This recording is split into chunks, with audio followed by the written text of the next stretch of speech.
कर्म विवश दुख सुख क्षति क्षति क्षति लाहु कौशल्या कहे दोष न खा।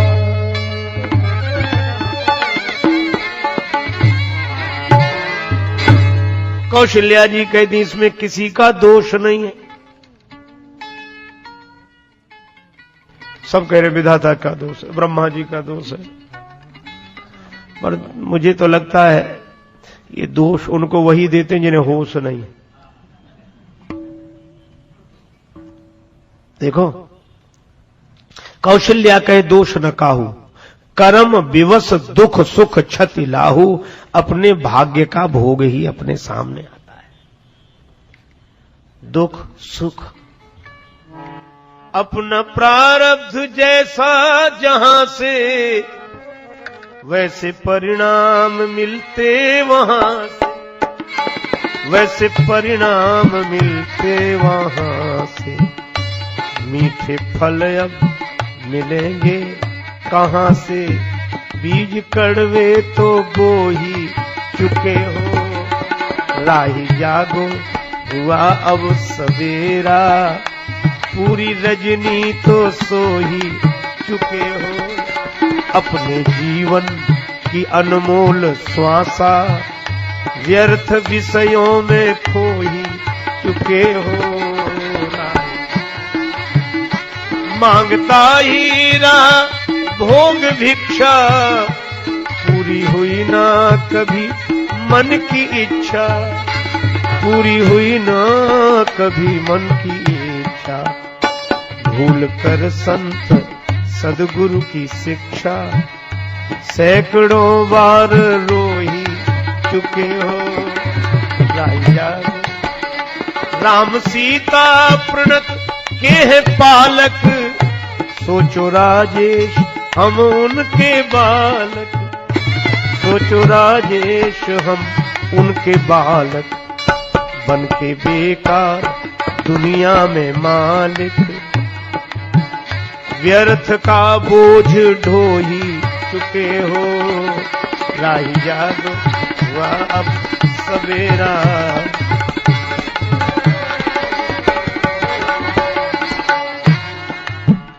अपना प्रारब्ध किसी का दोष नहीं है, अपने भाग्य का फल है। अच्छा, लेकिन कौशल्या जी राम जी को जन्म देने वाली माता है, ज्ञानमयी है, भक्ति मूर्ति है। वे कहती हैं कि किसी का दोष नहीं। ब्रह्मा जी के बहाने कैकेयी जी को लक्ष्य करके सबने बात कही थी, लेकिन कौशल्या जी ने कहा कि ब्रह्मा जी की कौन कहे, दोष न काहू, किसी का दोष नहीं। यह तो अपने भाग्य का भोग है। काऊ न को सुख दुख कर दाता, निज कृत कर्म भोग सब भ्राता। अपने किए हुए कर्म का फल ही व्यक्ति को मिलता है। अब लोग पूछते हैं कि हमने ऐसा क्या किया जिसका फल भोग रहे हैं इस जन्म में, तो लोग उनको समझाते हैं कि पिछले जन्म का होगा। आदमी मान लेता है होगा भाई, और जो वो कहते कैसे माने कि पिछले जन्म में हमने गलत किया तो उसका फल भोग रहे, तो समझाने वाले कहते हैं कि अगर नहीं किया था गलत तो भोग क्यों रहे, इसलिए जरूर किया होगा। तो अनुमान और शास्त्र प्रमाण के आधार पर पूर्व जन्म के फल को आदमी स्वीकार करके संतोष ग्रहण कर लेते, भैया अपना भाग्य है क्या करें। लेकिन एक आदमी ने तर्क किया, कुछ लोग हैं जो पूर्व जन्म पुनर्जन्म मानते ही नहीं, कई लोग नहीं मानते। कुछ ऐसी विचारधाराएं हैं जिस विचारधारा के लोग ईश्वर को मानेंगे, भक्ति निराकार की, सब कुछ ठीक है, लेकिन पूर्व जन्म पुनर्जन्म नहीं मानते। उनकी अपनी सोच है। एक बार ऐसा ही आदमी हर एक से भिड़ जाता और यही पूछता क्यों, तुम पूर्व जन्म मानते हो? तब सभी सत्संगी लोग कहेंगे हाँ मानते। बोले तो मानते हो पूर्व जन्म? पूर्व जन्म मानते हो? बोले हाँ। तुम्हारा भी हुआ होगा पिछला जन्म? हाँ हुआ था। तो बोले बताओ तुम कौन थे पिछले जन्म में? अब कौन क्या बता दे, पता ही नहीं है।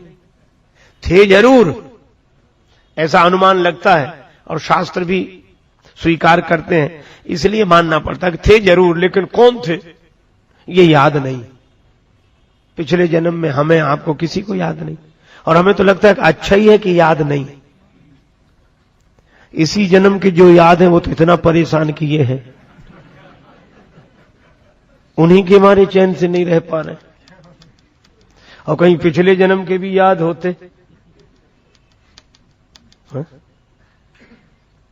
आदमी जब सोचता है कि अब ठीक, चलो अपने घर चले, अब जाना है, अब नहीं रुक सकते, घर जाना है, ठीक है, अच्छी बात है। अब कल्पना करो इसी जन्म का घर इतना व्याकुल कर देता है, और कहीं पिछले जन्म का भी याद होता तो क्या दशा होती कि जाएं तो, लेकिन हम यही सोच रहे हैं कि इस जन्म वाले में जाएं कि पिछले जन्म वाले में जाएं। कितनी झंझट होती आप देखो। तो ये भगवान की बड़ी कृपा है कि जरूरत भर का याद रहने देते हैं पिछले जन्म का, लेकिन है तो, पर वो मानते नहीं था। बताओ कौन थे तुम पिछले जन्म में? तो कोई ना बता पावे। एक आदमी था, बोले महाराज इनसे हमारी बात कराओ। बड़े बड़े गुरुओं को मौन करा दिया, बताओ तुम पिछले जन्म में कौन थे? तो कुछ के समाधान गुरु लोगों से तो कुछ के चेलों से होते। गुरु जी का चेला बड़ा तगड़ा था, बोले महाराज आप बैठो, हमसे कराओ इनकी बात। तो वही बोला, बोले क्यों, क्या पूछ रहे गुरु जी से? बोले यही पूछ रहे तुम पूर्व जन्म मानते हो, पिछला जन्म मानते हो? बोला हाँ मानते। तो बोले बताओ तुम पिछले जन्म में कौन थे? वो तुरंत बोला गुरु जी का चेला, बोले हम तुम्हारे बाप थे, हम तुम्हारे बाप थे। अब उसको बड़ा क्रोध आया, तमतमा गया, क्रोध में कांपने लगा। बोले ये झूठ है, झूठ है, तुम हमारे बाप नहीं थे। अब क्रोध में था। तो चेला बोला फिर? बोला हम तुम्हारे बाप थे। तो बोला कोई बात नहीं, तुम ही बने रहो, मान तो गए कि थे, यही तो सिद्ध करना था, उसमें क्या दिक्कत, चाहे हम तुम्हारे बाप न, चाहे तुम्हारे, सिद्ध तो ये हो। तो भैया चाहे क्रोध में मानो चाहे बोध में मानना तो पड़ता है। जन्म जन्म मुनि जतन कराहि, जन्म जन्म पुनरपि जननम पुनरपि मरणम, भगवान शंकराचार्य कहते हैं। तो ये मानना होता है। लेकिन अब थोड़ा महापुरुषों के ढंग से और विचार करें, वेदांत के ढंग से, ब्रह्मज्ञानी महापुरुषों के अनुभव के आधार पर विचार करें। अब मान लो किसी ने प्रश्न किया कि पिछले जन्म का फल भोग रहे हैं, जो किया था उसका, तो सबसे पहले जब सृष्टि हुई होगी तब किसका कौन प्रारब्ध रहा होगा? पिछला जन्म ही नहीं रहा होगा। जन्म नहीं रहा होगा तो कर्म नहीं रहे होंगे, और कर्म नहीं रहा होगा तो प्रारब्ध क्या बना होगा? सबसे पहले जब सृष्टि हुई होगी, पहले पहले जो पैदा हुए होंगे लोग, तो इसका भी उत्तर देने वाले लोग वो कहते जब पहले प्रलय हुई थी वो लोग मिटे, तो वो जो संस्कार रह गए उन्हीं के आधार पर दूसरे जन्म से यात्रा शुरू। पूछने वाला भी बड़ा तगड़ा, बोला नहीं हम सृष्टि प्रलय की बात कह नहीं, हम तो ये कह रहे कि पहले जब सृष्टि हुई थी, क्योंकि प्रलय तो पहले हुई नहीं सकती। जब सृष्टि नहीं तो प्रलय हुई किसकी होगी? खबर नहीं पल तो सबसे पहले जब सृष्टि हुई बात करे, इसका उत्तर नहीं है पिछले जन्म वालों के पास भी। तो इसका उत्तर कौशल्या जी ने दिया, और यही ज्ञानी जनों का उत्तर है। देवी मोह बस, ये अज्ञान के कारण, नासमझी के कारण ऐसा लगता है। सोचिए बादी विधि प्रपंच अस अचल अनादि, यह प्रपंच है जो समझ में ना आए, अचल और अनादि है। क्यों? आप कहेंगे अगर ये भाग्य नहीं तो ये भोग किसका है? और फिर ये, तब महापुरुष उत्तर देते हैं कि अच्छा एक बात बताओ, आप रात को सोते हो, सपना देखते हो, और सपने में देखते हो कि हम बाजार में जा रहे थे, सड़क पर केले के छिलके पर पांव पड़ा, गिरकर फिसल कर गिर गए, पांव की हड्डी टूट गई, बड़ा दर्द हुआ। कौन से प्रारब्ध का फल था? सपने में पांव की हड्डी टूट गई, बड़ा दर्द हुआ। अच्छा चलो सपने में राजा बन गए, कौन से पुण्य का फल था? और जागे तो सपने होए भिखारी नृप रंक नाकपति होए। इसी तरह ज्ञानी जनों ने कहा कि ये कुछ नहीं है, न अगला न पिछला न कर्म न भोग, फिर क्या है? शंकर जी कहते उमा कहूं मैं अनुभव अपना, सत हरि भजन जगत सब सपना। इस जगत की पारमार्थिक सत्ता नहीं, प्रातिभाषिक सत्ता है। इसीलिए यह कहा जाता है, महापुरुष कहते हैं ना कछु हुआ न हो रहा, ना कछु हो अनहार, ज्यों का त्यों भरपूर है अनुभव का दीदार। ये प्रपंच है, इसमें बुद्धि लगाओ ही मत, ये अनादि है। देखो अविद्या अनादि है, ये अज्ञान भी तो अनादि काल से है, लेकिन अनंत नहीं है। इसका अंत हो जाता है कब? गुरुदेव के मिलने पर, सदगुरुदेव के ज्ञान से अविद्या का अंत हो जाता है। अनादि तो है पर अनंत नहीं है, पर यह ज्ञान और भगवान अनादि है और अनंत है। तो कौशल्या जी ने कहा कि इसमें किसी का दोष नहीं, अगर भाग्यवादी हो तो काल कर्मवश हो गुसाई, और अगर इससे आगे बढ़कर विचारवान हो गए हो तो ये समझ लो ये प्रपंच है, जगत स्वप्न के समान है, कहीं कुछ नहीं है। भक्त कर्म की बात कही, ज्ञान की बात कही, लेकिन भक्ति भी है ना, धर्म उपासना ज्ञान।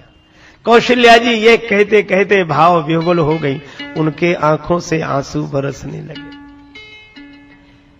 कौशल्या जी को जो रोते देखा तो सबने यही कहा, देवियां बोली, सुनीता जी बोली, सुमित्रा जी बोली कि कितना ही अपने हृदय को मजबूत करो, कर्म की बात कहकर, ज्ञान की बात कहकर समझाओ, लेकिन राम ऐसा बेटा जिसका वनवासी हो गया हो, सीता जैसी बहू तपस्विनी के वेश में वन वन भटक रही हो, लक्ष्मण निरावरण चरण पीछे पीछे सेवा में, चक्रवर्ती सम्राट की पट्ट महिषी ऐसा दृश्य देखे तो कितना ही मन को समझाओ पर दुख होता ही है। इसीलिए आपके आंखों में आंसू बरस रहे हैं आंखों से। पर कौशल्या जी ने ऐसी बात कही, अद्भुत बात। कौशल्या जी बोली, राम वनवासी बने, मेरे आंखों में आए हुए आंसू उस कारण से नहीं है। कैसे मान ले कोई? और कौशल्या जी आंचल से अपने आंसू पोंछते हुए बोली, राम शपथ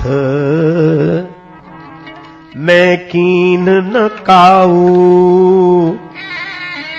कौशल्या जी बोली, मैंने आज तक राम जी की सौगंध नहीं की, आज तक। दशरथ जी ने तो राम जी की सौगंध करके वचन दिया, पर मैंने राम की सौगंध कभी नहीं खाई, सौगंध नहीं की। लेकिन आज चित्रकूट जैसे पवित्र तीर्थ में राम की सौगंध कर रही है।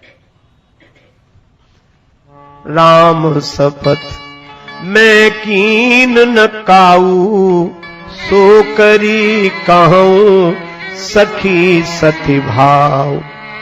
क्या यही राम जाहि बन,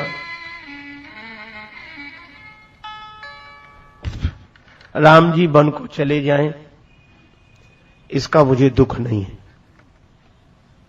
लक्ष्मण जानकी बन जा रहे हैं, दुख नहीं। फिर आंसू क्यों? राम जाई बन राज तजी, भल परिणाम न पूछ। आंखों में आंसू क्यों? मैं राम की सौगंध करके कहती हूं, इस चित्रकूट जैसे तीर्थ में राम के वन जाने का मुझे दुख नहीं। फिर आंखों में आंसू क्यों? गहवरी ही कहे कौशिला मोहि भरत कर सोच।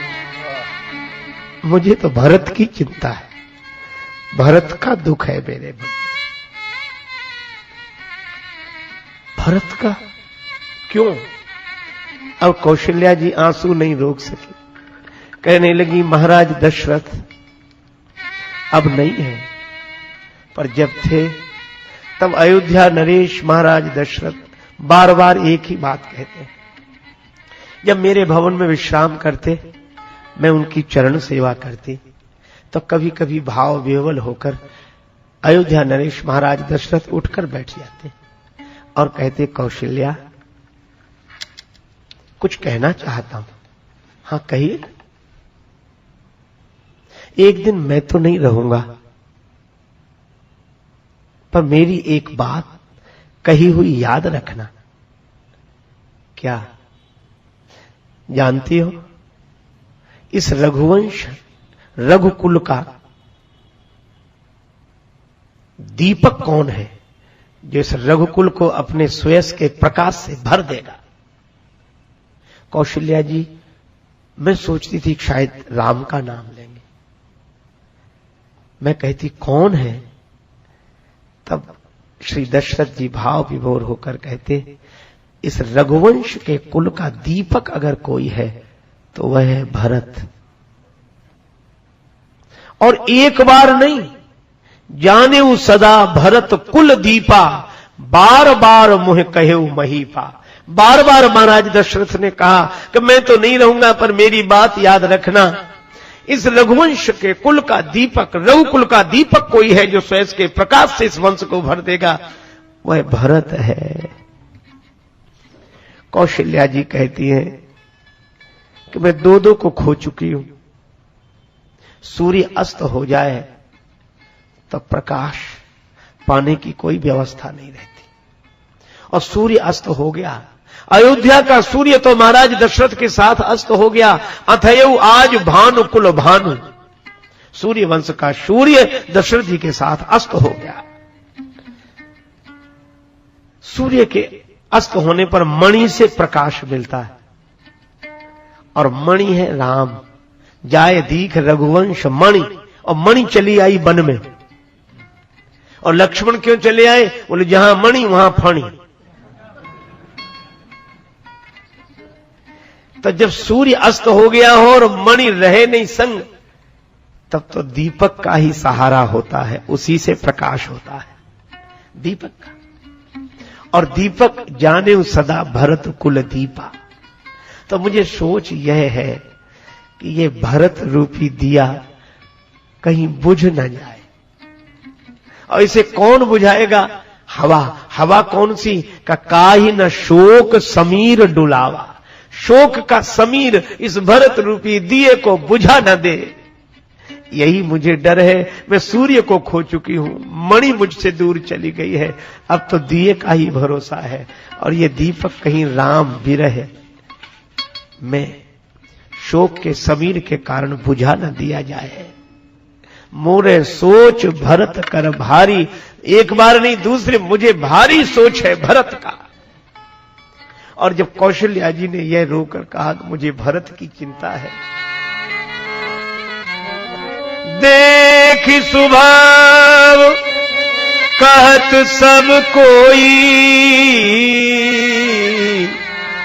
राम मातु अस काहे न हो। जब कौशल्या जी ने कहा कि मुझे भरत की चिंता है, इसलिए हे सुनैना जी, आप विवेक निधि बल्लभा हैं, आपको कौन उपदेश दे सकता है, पर रानी राय सन अवसर पाई। अगर अवसर मिल जाए तो महाराज जनक से यह कह देना कि भरत को राम के साथ भेज दे वन, क्योंकि भरत राम के बिना रह नहीं पाएगा और मुंह से यह कह भी नहीं पाएगा।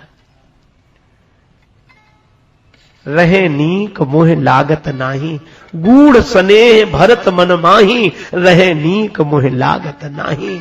और जब कौशल्या जी ने यह बात कही सब भाव विभोर हो गई, सब देवियों की आंखों से आंसू बरसने लगे। और उस समय तुलसीदास जी कैकेयी माता का चित्र खींचते हैं कि कैकेयी माता की क्या दशा है। उनको लगा एक राम की मैया जो भरत के लिए आंसू बहा रही और एक अभागिनी भरत की मां, युग युग तक चलती रहे यही कठोर कहानी। रघुकुल में भी थी एक अभागिन रानी, पर क्या करे अबला जीवन हाय तुम्हारी यही कहानी। आंचल में है दूध और आंखों में पानी। तुलसीदास जी कहते हैं कैकेयी जी सोच रही है, अवनी जमहि जांचत कैकेयी। दो से प्रार्थना कर रही है कैकेयी, सिर झुका हुआ है, आंसू बरस रहे हैं, पृथ्वी की ओर देख रही है, प्रार्थना ऊपर वाले से कर रही है। अवनी जमहि जांचत कैकेयी, पृथ्वी से कह रही कि तू फट जा तो मैं इसमें समा जाऊं। क्या मोह लेकर मैं इन सब की तरफ देखूं, कौशल्या जी की तरफ कैसे देखूं। ये पृथ्वी फट जाए तो मैं इसमें समा जाऊं, और अगर पृथ्वी नहीं फटती तो यमराज से कह रही तू ही प्राण ले जा। अवनि जमहि जांचत कैकेयी और मही न बीचू। पृथ्वी फटकर जगह नहीं दे रही है और विधि नीचु न दे। और ब्रह्मा ये भाग्य मौत नहीं दे रहा है। पश्चाताप की प्रतिमा बनी है कैकेयी।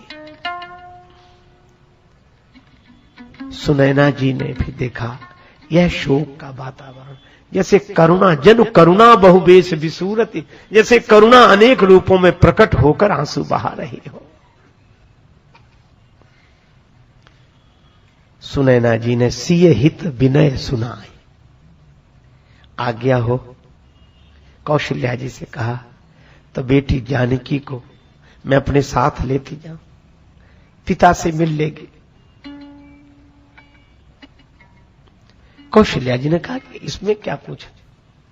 सीता जी को लेकर सुनैना जी गई। जनक जी परम विरागी है, परम ज्ञानी है, लेकिन अनुरागी है। जब श्री जानकी जी को देखा, आहा, याद आ गए बीते हुए क्षण।